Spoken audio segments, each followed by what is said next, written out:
मैं क्रिश्चियंस को ये मैसेज देना चाहता हूँ कि आपको अब सुधरना पड़ेगा, क्योंकि फ्यूचर ट्रबल से, मुश्किलों से, डिप्रेशन से, ऑपरेशन से, वो फाइनेंशियली है, वो मेंटली है, भरा हुआ है। दुनिया ने इतने गहरे, इतने डार्क डेज कभी नहीं देखे होंगे, यहाँ तक कि वर्ल्ड वॉर्स में भी नहीं देखे होंगे जो आने वाले समय में दुनिया देखने वाली है। मेरी ये प्रार्थना है, मेरी ये विनती है खुदा के सामने कि जितने आज इस वचन को सुन रहे हैं और सुनेंगे, हम सब उसी भीड़ों में शामिल हो जो व्हाइट वस्त्र पहने स्वर्ग में उसके सामने सेवा करेंगे।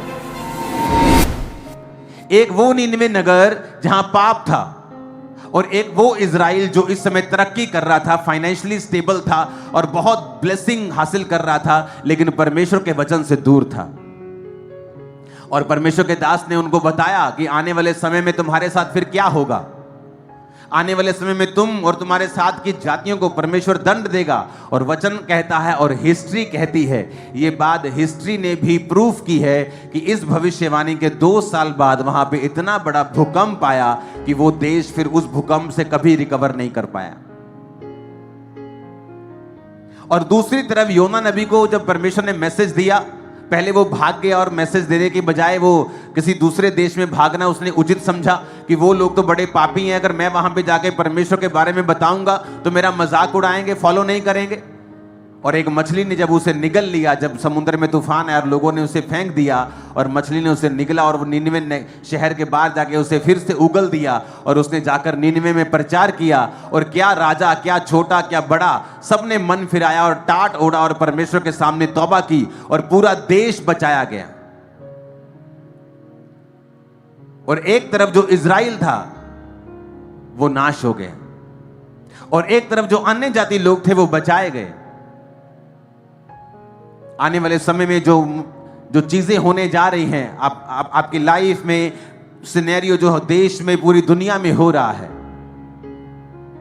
मैं क्रिश्चियंस को यह मैसेज देना चाहता हूं कि आपको अब सुधरना पड़ेगा, क्योंकि फ्यूचर ट्रबल से, मुश्किलों से, डिप्रेशन से, ऑपरेशन से, वो फाइनेंशियली है, वो मेंटली है, भरा हुआ है। दुनिया ने इतने गहरे, इतने डार्क डेज कभी नहीं देखे होंगे, यहां तक कि वर्ल्ड वॉर्स में भी नहीं देखे होंगे जो आने वाले समय में दुनिया देखने वाली है। और परमेश्वर ने इसीलिए आप पर जाहिर किया है, वो इसलिए आपको नहीं बता रहा कि वो आपको दुखी देखना चाहता है, वो या आपको वो मारना चाहता है, या वो आपको डराना चाहता है। नहीं, जब परमेश्वर ने मुझे दर्शन दिया प्लेन के बारे में मेरी वाइफ को, तो इसका मतलब ये नहीं था कि वो हमें डराना चाहता है या हमें नुकसान देना चाहता है। इसका मतलब ये था कि परमेश्वर हमें अलर्ट कर रहा था कि फ्यूचर में ये चीजें शैतान करना चाहता है, तुम्हें उसके लिए तैयार रहना है। तो मैं प्रेयर में था, प्लेन में हम प्रेयर में थे, टीम प्रेयर में थे, सब लोग हमने प्रेयर की और परमेश्वर ने उस चीज को रिवर्स किया। आपने कितनी बार ऐसा सुना है अपनी लाइफ में कि आप प्लेन की बोर्डिंग कर रहे हो और बोर्डिंग करने से आपको रोक दिया जाए और अनाउंसमेंट हो जाए कि कैप्टन ने थ्रस्ट में प्रॉब्लम को फेस किया है, इसलिए आपकी बोर्डिंग नहीं हो सकती है। बिग इशू है ये, आपको नहीं पता शायद।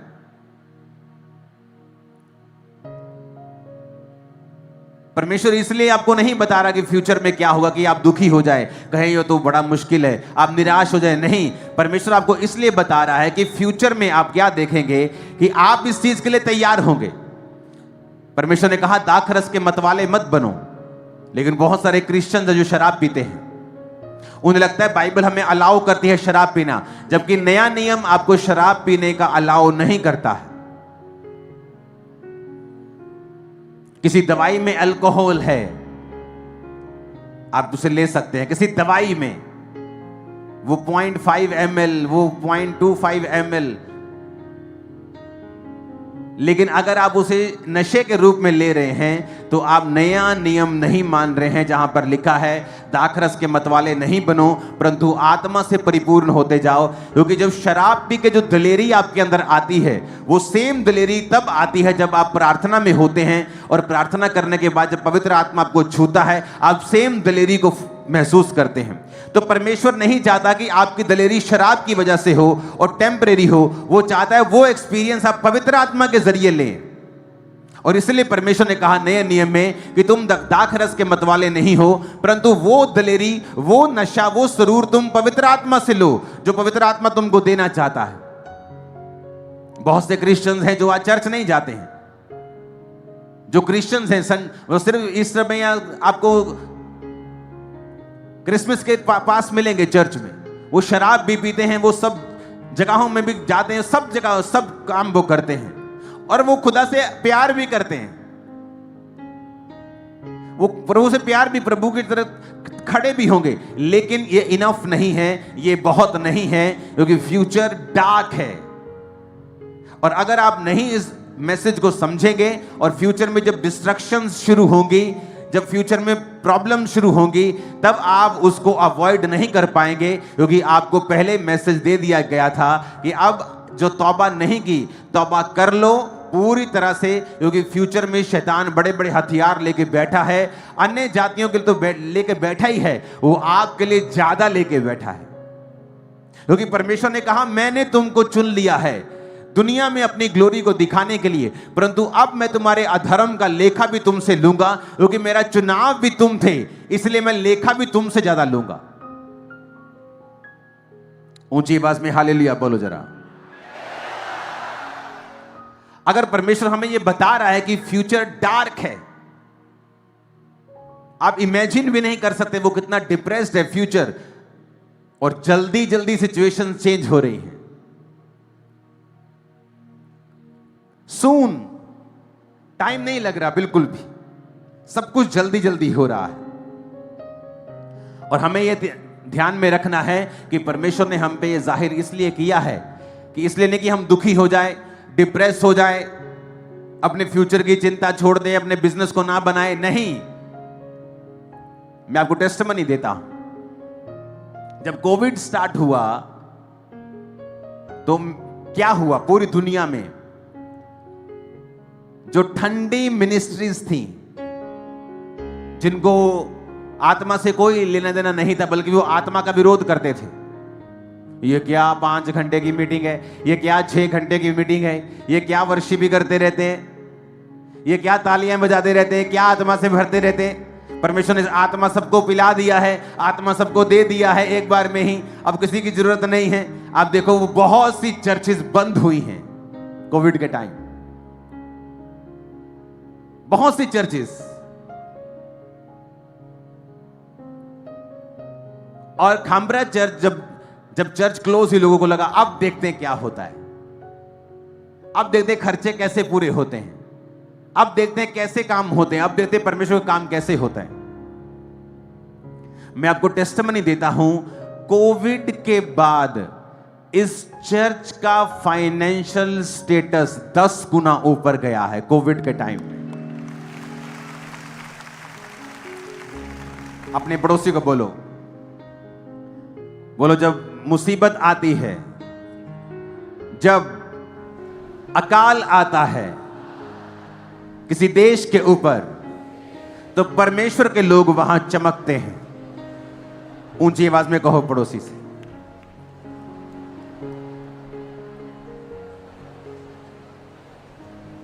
मैं आपको देख रहा हूं कि आप बोल रहे हो पड़ोसी से कि नहीं। बोलो पड़ोसी से, बोलो जब अकाल आता है तो मसीह के लोग चमकते हैं। आमीन। आप बाइबल में देखो, इसहाक जब अकाल में था तो वचन कहता है उसने 100 गुना फसल को देखा। आप जब उत्पत्ति 26 पढ़ते हैं, आप उसमें पढ़ो कि वो 100 गुना फसल को देखता है जब अकाल आया, जबकि लोग मर रहे थे, भैंसें मर रही थी, गाय मर रही थी, पशु मर रहे थे, खेती मर रही थी, लोग मर रहे थे, लेकिन वो नहीं मरा।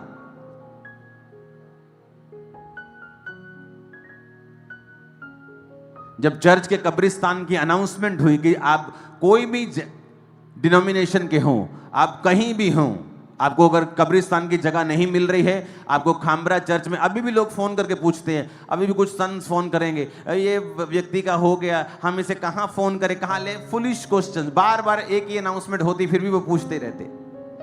कि अनाउंसमेंट है कि आप खामोरा चर्च में जो कब्रिस्तान है, आप वहां पे उसे बिना फोन किए, चर्च के बिना परमिशन के, अगर आप क्रिश्चियन हैं, किसी भी डिनोमिनेशन के हैं, आप जस्ट खुदा पे फेथ करते हैं, आपको आपसे नहीं पूछा जाएगा आपने बपतिस्मा लिया नहीं लिया, आप कौन सी चर्च के हैं, आप कहाँ जाते नहीं। अगर आप क्रिश्चियन हैं, आप अपने उस लव्ड वन को दबाना चाहते हैं, आप तो चर्च में अलाउड है कि आप उसे ताबूत समेत आप दबा सकते हैं। तो आपको जस्ट खामरा चर्च के उस कब्रिस्तान में जाना है और उसे दबाना है, किसी की परमिशन की जरूरत नहीं, फोन करने की जरूरत नहीं। वो कब्रिस्तान जो करोड़ों का है, कोविड के समय में परमेश्वर ने दिया था। मैं आपको बता रहा हूं, ये टेस्टिमनीज हैं, ये मुद्दे थे लोगों के कि उनके पास चर्चेस के पास कब्रिस्तान नहीं थे। कोविड के समय में आप इमेजिन करो, जब लोग जब नीचे जा रहे थे, चर्च ऊपर जा रही थी। और ये प्लान है, ये मास्टर प्लान है, ये परमेश्वर का एक प्रूफ होता है। आप मेरी बात समझो, जब तक अकाल, जब तक मरियां, जब तक फाइनेंशियल ऑपरेशन, डिप्रेशन, जब तक युद्ध, ये चीजें जब समय समय पे नहीं होती हैं, क्रिश्चियन लोगों को कभी मालूम नहीं होता कि हम दूसरों से अलग हैं। मेरी बात आप समझो, कोविड तक सब एक थे, लेकिन कोविड के बाद जब लोग डाउन जा रहे थे, बिजनेस डाउन जा रहे थे, चर्चेस बंद हो रही थी, हम नए काम कर रहे थे, बड़े काम कर रहे थे, डेडिकेट कर रहे थे करोड़ों रुपए की जमीनों को परमेश्वर के ऐसे कामों के लिए। अब मेरी बात समझो, जब ये टाइम आता है तो एक्चुअल में ये क्रिश्चियन लोग जो आत्मा से भरे हुए हैं, जो आत्मा से चल रहे हैं, जो तौबा से चल रहे हैं, जो पवित्रताई में चल रहे हैं, जो नशे में चूर नहीं हैं, जो पैसे में मगरूर नहीं हैं, जो पवित्र आत्मा के जरिए चल रहे हैं अपनी लाइफ में, जो जीवित चर्चेस के साथ जुड़े हुए हैं, जो अपने पैसों से इवेंजलिज्म कर रहे हैं, जो अपने पैसों से बीजों को बो रहे हैं, जो प्रार्थना कर रहे हैं, उपवास कर रहे हैं, चर्च के दर्शनों में परमेश्वर के संग चल रहे हैं, उनको मालूम होता है जब ऐसा टाइम आता है, आप नहीं मरेंगे, आप डाउन नहीं होंगे, आप ऊंचा जाएंगे, आपका परिवार ऊंचा जाएगा, आपका फाइनेंस ऊंचा जाएगा, कुछ भी खराब नहीं होगा। आपने टेस्टिमनी सुनी होगी, जब कोविड में लोगों के बिजनेस बंद हुए तो चर्च के लोगों ने कोविड के समय बिजनेस स्टार्ट किए, और जो लोग किराए पे थे आज वो लाखों रुपया कमाते हैं, जितना अमेरिकन नहीं कमा रहा, जितना कैनेडियन नहीं कमा रहा, वो यहां कमा रहे हैं। ये टेस्टिमनी है उनकी लाइफ की। कब स्टार्ट हुई? कोविड में। कोविड में ही क्यों? क्योंकि परमेश्वर की आत्मा ने हमें बताया है कि जब जब देश में, जब जब दुनिया में अंधेरा ज्यादा होगा तो उजाला ज्यादा चमकेगा। जब लाइट सुबह को आप जलाएंगे तो उसकी रोशनी समझ नहीं आएगी आपको, लेकिन जब अंधेरा हो जाएगा तो उसकी रोशनी ज्यादा समझ आएगी। जब आज दुनिया में सब तरफ उजाला था तो रोशनी समझ नहीं आई, लेकिन कोविड में जब अंधेरा हुआ तो मसीह लोगों की रोशनी समझ आई। उनको मालूम हुआ कि नहीं, वाकई में ये चमकदार हैं, वाकई में अलग हैं, परमेश्वर का ग्रेस इनके ऊपर है, ये दुनिया के जैसे नहीं है। और वैसे ही फ्यूचर में होगा, जब दुनिया डिप्रेशन में होगी और ना चाहते हुए भी वो होगी, कितना भी कोशिश कर ले वो होगी। आज एक युद्ध ने पूरी दुनिया के सिनेरियो को चेंज कर दिया है। आज ऑस्ट्रेलिया महंगाई की मार के नीचे है। क्यों? क्योंकि युद्ध की वजह से तेल महंगा तो सब महंगा। अब उसका क्या कसूर जो हजारों किलोमीटर दूर है? कि ईरान से अगर जहाज चले तो तेल खत्म हो जाए, रास्ते में 2 बार तेल भरना पड़े वहां जाने के लिए। इतना दूर है, युद्ध नहीं कर सकता ऑस्ट्रेलिया के साथ, इतना दूर है वो। लेकिन ऑस्ट्रेलिया भी सफर कर रहा है, दूसरे देश भी सफर कर रहे हैं। सिर्फ एक युद्ध, एक जस्ट 20% जहां से तेल निकलता है उस रास्ते को उसने बंद कर दिया और दुनिया सफर कर रही। इमेजिन करो अगर 2-3 देश और लड़ पड़े तो क्या दुनिया का होगा। और ऐसा होगा फ्यूचर में, कुछ बंद हो जाएंगे, कुछ नए चलेंगे। लेकिन परमेश्वर का आत्मा आपको तैयार कर रहा है कि अगर आप तौबा में रहें।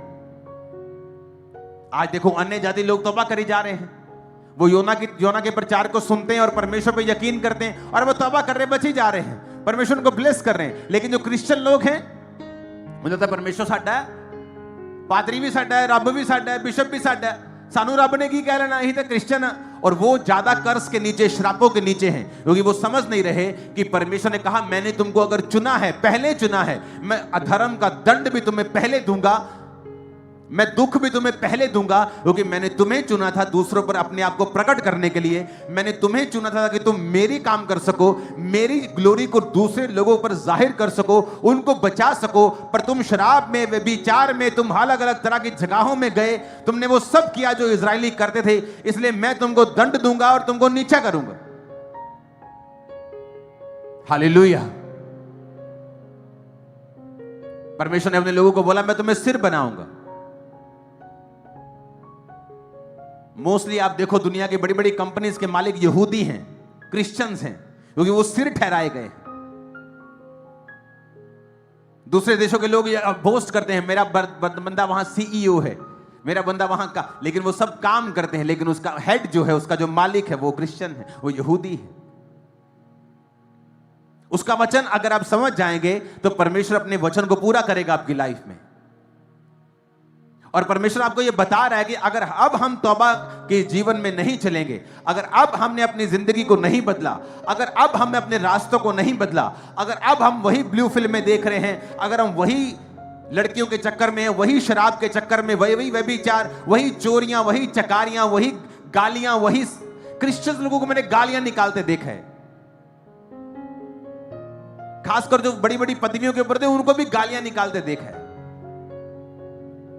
इमेजिन करो, वो कह रहे हैं हम क्रिश्चियन हैं और मुंह से गालियां निकल रही हैं, एक दूसरे को मां बहन की गालियां दे रहे हैं। इसका मतलब आप नहीं समझ रहे हैं कि परमेश्वर का प्लान क्या है आपकी लाइफ में। और वो हमें पहले से बताता है, पहले से हमें चिताता है कि हमें क्या करना है और परमेश्वर का आत्मा हमसे क्या चाहता है। सबोपदेशक 9 उसकी 8 आयत में लिखा है, तेरे वस्त्र सदा उजले रहें, तेरे सिर पर तेल की घटी ना हो। उजले का मतलब तेरे वस्त्र वाइट रहें, उजले रहें। जब प्रभु यीशु मसीह पहाड़ पे थे और परमेश्वर के 3 चेलों के सामने परमेश्वर का जो वस्त्र था वो उजला हो गया, वाइट हो गया। क्यों वाइट? क्योंकि वाइट जो है, वाइट वस्त्र जो आपने डाला है, आपको मैंने वाइट वस्त्रों में इसलिए बुलाया है कि आप ये समझ सकें कि वाइट वस्त्रों का मतलब है धार्मिकता में जीवन को जीना। वचन कहता है कि जब यीशु मसीह ने एक एग्जाम्पल दी कि एक राजा ने जब अपने घर में शादी की तो अपने लोगों को न्योता दिया। उसके अपने लोग कोई कहता मैंने बैल खरीदे, मैं उनको परखने जाता हूं, मैंने खेत मोल लिए, मैं उनको देखने जाता हूं, और कोई उसका अपना उस न्योते में नहीं आया। वो क्रिश्चियंस की बात कर रहा था कि परमेश्वर ने क्रिश्चियंस को चुना। आप बॉर्न क्रिश्चियन फैमिली से हैं, लेकिन जब न्योता आता है, आज मीटिंग पे चलते हैं, आज बपतिस्मा लेते हैं, नहीं, तुमको अपनी गर्लफ्रेंड से मिलने जाना है, तुमको शराब पीने जाना है, तुमको पार्टी करने जाना है, तुमको अपनी जॉब में जाना है।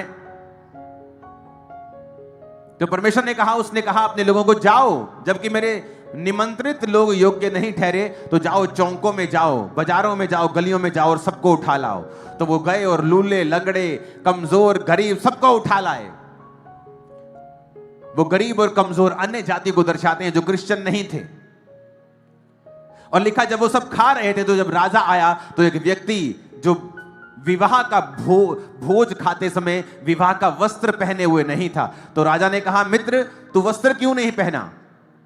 तो उसके बाद जवाब नहीं था। तो राजा ने कहा, इसको उठाओ और वहां डालो जहां रोना और दांतों का पीसना हो।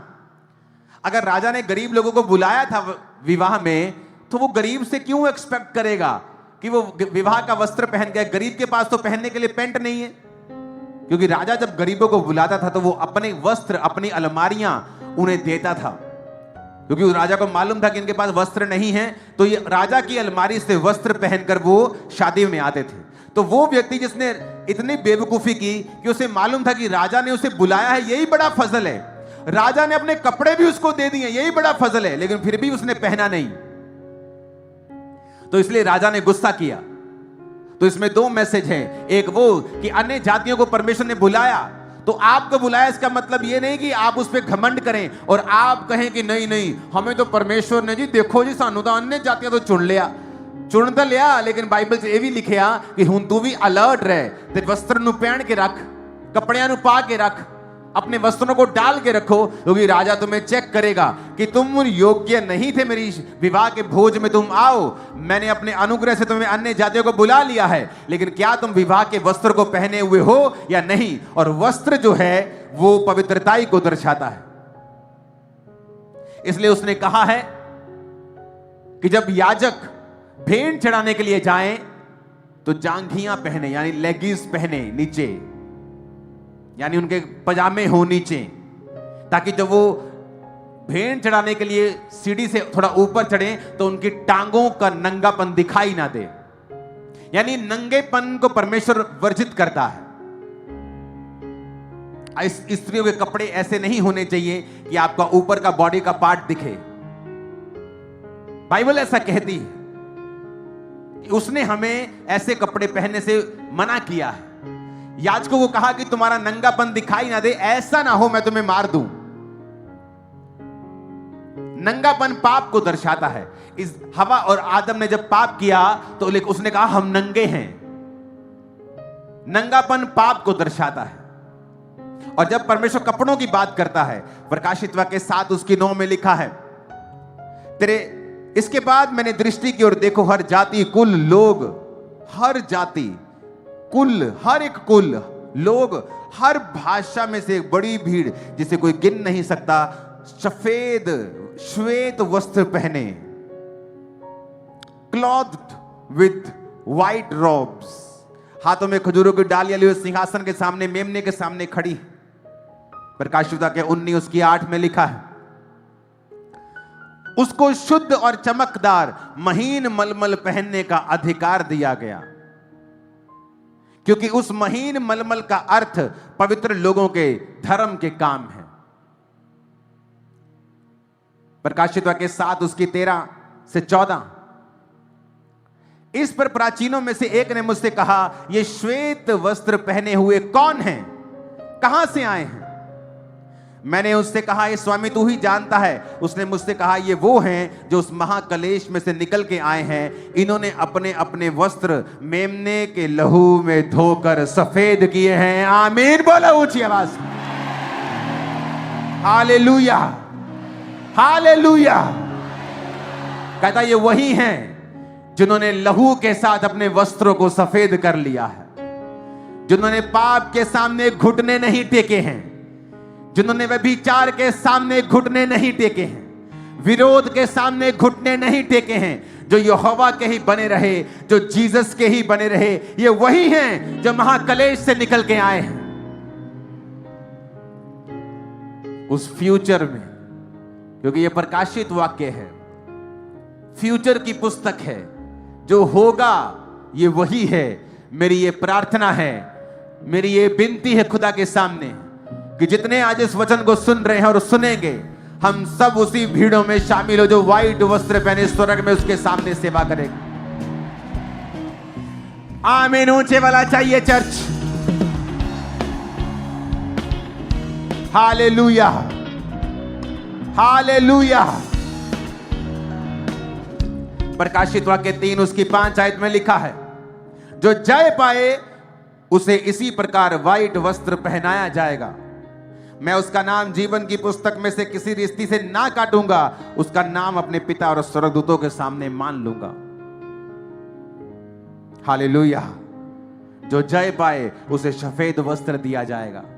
व्हाइट वस्त्र आप जो आज डाल के आए हो, परमेश्वर आपको कुछ कहना चाहता है कि ये व्हाइट वस्त्र पवित्रताई की, धर्म के कामों की, लहू से धोए हुए लोगों की निशानी है। व्हाइट वस्त्रों का मतलब है अपना जीवन पाप में मलिन नहीं करना है, गंदा नहीं करना है, शैतान के कहे के अनुसार नहीं चलना है। क्योंकि आने वाले समय में जो रियल डिप्रेशन ऑपरेशन का टाइम आ रहा है, जो लोग पवित्रताई में होंगे, प्रार्थना में होंगे, परमेश्वर के साथ जुड़े हुए होंगे, आप और अधिक चमकेंगे, नेक्स्ट लेवल तक चमकेंगे, सेवकाइयां नेक्स्ट लेवल तक चमकेंगी। आप इंडिया में, इंडिया के बड़े बड़े लोगों में अब चर्चिस को शामिल होता फ्यूचर में देखेंगे। मैं आपको फिर कह रहा हूं, परमेश्वर ऐसा होने देने वाला है और ये ऐसा होगा और आप देखेंगे और ग्लोरीफाई करेंगे खुदा के नाम को। आमीन ऊंचा चर्च। Hallelujah, hallelujah. और जैसे जैसे ऐसा समय आएगा, खुदावंद अपने लोगों को शाइन कर देगा। और जो बरकत कोविड के समय चर्च पे उतरी, वो बरकरार रही, कम नहीं हुई। वो वैसे ही है, आज तक वैसी है। वो ग्रेस आज तक वैसी है। हमने वैसी ग्रेस पहले 2020 के पहले इस मिनिस्ट्री में कभी नहीं देखी थी जो 20 के बाद देखी। याद रखना, जब डिप्रेशन का समय आएगा, ऑपरेशन का समय आएगा, मानसिक तनावों का लोगों के ऊपर समय आएगा, आप क्रिश्चियन लोगों को अब से अधिक 10 गुना चमकता हुआ देखेंगे। आप सरकारी गैर सरकारी सेंटर या किसी भी स्टेट हो, आप क्रिश्चियन लोगों को बड़ी पदवियों के ऊपर देखने वाले हैं। फ्यूचर में आप देखेंगे परमेश्वर का आत्मा उन्हें मेजर रोल देगा। लोगों को, क्रिश्चियंस को, पास्टर्स को सरकारों के अंदर एक मेजर रोल दिए जाएंगे, सुधार करने के, काम करने के, सलाह देने के। आप देखें फ्यूचर में बड़े काम होने वाले यीशु मसीह के नाम में। आप देखना क्या होता है, आप देखना क्या होता है। समय आने वाला है, तैयार रहो, तैयार रहो। अब 2 तरह के मैसेज हमारे बीच में थे। एक योना ने दिया निन्वे में, और एक आमोस ने दिया, एक योएल ने दिया। लेकिन क्रिश्चियन लोगों ने उनकी बात नहीं सुनी, और थोड़े ही सालों में इतना बड़ा भूकंप आया, और फाइनेंशियल कंडीशन जो टॉप पे थी वो जमीन में गई। पूरा देश का नाश हुआ, महंगाई आई, बहुत सी चीजें उनके साथ हुई जो होनी नहीं चाहिए थी। बाइबल कहती जो स्थिर है वो ध्यान रखे गिर ना जाए। दाऊद तब गिरा जब वो अपनी लाइफ की टॉप पोजीशन पे था। युद्ध करने के लिए जाना चाहिए था, रिलैक्स हो गया, महल में टहल रहा था। युद्ध के समय में राजा महल में टहल रहा था, युद्ध करने के लिए लोगों को भेजा। हमें लगता है कि सब कुछ ठीक है, मेरा फाइनेंस सेट है, मेरी बॉडी सेट है, मेरे बच्चे सेट हैं। तो लिखा अगर तू स्थिर है तो उसमें डर, परमेश्वर का डर मान, फियर मान, उसके भय में चल, घमंड ना कर, पाप ना कर, शैतान को खुश ना कर, क्योंकि चीजें बदलते समय नहीं लगती हैं। अगर तू परमेश्वर में है, पवित्रताई में है, प्रार्थना में है और दुखी है तो चिंता ना कर, क्योंकि समय बदलते तेरा भी समय नहीं लगेगा, तेरा भी समय आएगा। आमीन। तो हमें यह देखना है कि हम किन लोगों में आना चाहते हैं। वो लोग जिन्होंने तौबा कर ली, राजा से लेके नीचे तक टाट ओढ़ लिया, राज के वस्त्र उठाकर पूरे मन से तौबा की, पाप को माना, पश्चाताप किया, अपने आप को हम्बल किया, अपने बच्चों तक को फास्टिंग में रखा, रियल तौबा की, और परमेश्वर ने उन्हें बचाया। और बाइबल कहती है परमेश्वर जो दुख उन पर देना चाहता था, परमेश्वर ने अपने मन को बदल लिया, परमेश्वर ने इस प्रोफेसी को चेंज कर दिया। और योना इस नबी इस बात से नाराज हुआ कि प्रभु तूने उनका नाश नहीं करना था, मुझे भेजा ही क्यों? तो परमेश्वर ने उसे भी सिखाया अलग अलग तरीकों से, बाइबल में पढ़ लेना। उसमें पेड़ उगा रातों रात, ठंडी हवा उसे लगी, परमेश्वर ने कीड़े को भेजा, पेड़ सूख गया, फिर उसको घाम लगा, लू लगी, तो वो प्रभु से शिकायत करने लगा। और प्रभु ने कहा जिस पेड़ के लिए तूने परिश्रम नहीं किया उसके लिए तू दुखी हो रहा है। और वहां पे 1.25 लाख लोग, उनके पालतू जानवर, अगर वो मेरे सामने मन फिरा रहे हैं और दीन हो रहे हैं, मैं उनको नाश होने से क्यों ना बचाऊं? परमेश्वर आज भी आपको ये मैसेज दे रहा है। व्हाइट वस्त्रों का मतलब अपने जीवन को शुद्ध रखना, संसार की चीजों से शुद्ध रखना, लोगों की मलिनताओं से शुद्ध रखना। हालेलुया। ऊंची आवाज में कहो हालेलुया। हालेलुया। हमारा विश्वास है कि आपने इस वीडियो को पूरा देखा होगा और आपने आज की heavenly vision white guy meeting को एंजॉय किया होगा और आपने समझा होगा जो परमेश्वर के दास ने वचन दिया है, जो गहराई है वचन की, उसको आपने समझा होगा और क्या अपोस्टल जी कहना चाहते हैं वचन के द्वारा आपने उसको समझा होगा। तो हमारा विश्वास है ये वीडियो आपको अच्छी लगी और आप इस वीडियो ब्लेस होंगे। अगर आपको हमारी आज की वीडियो लाइक कर दें, शेयर कर दें और ऐसी वीडियो देखने के लिए हमारे चैनल में सब्सक्राइब कर दें। सभी को जय मसीह, गॉड ब्लेस यू ऑल। मिलते हैं नेक्स्ट वीडियो के अंदर।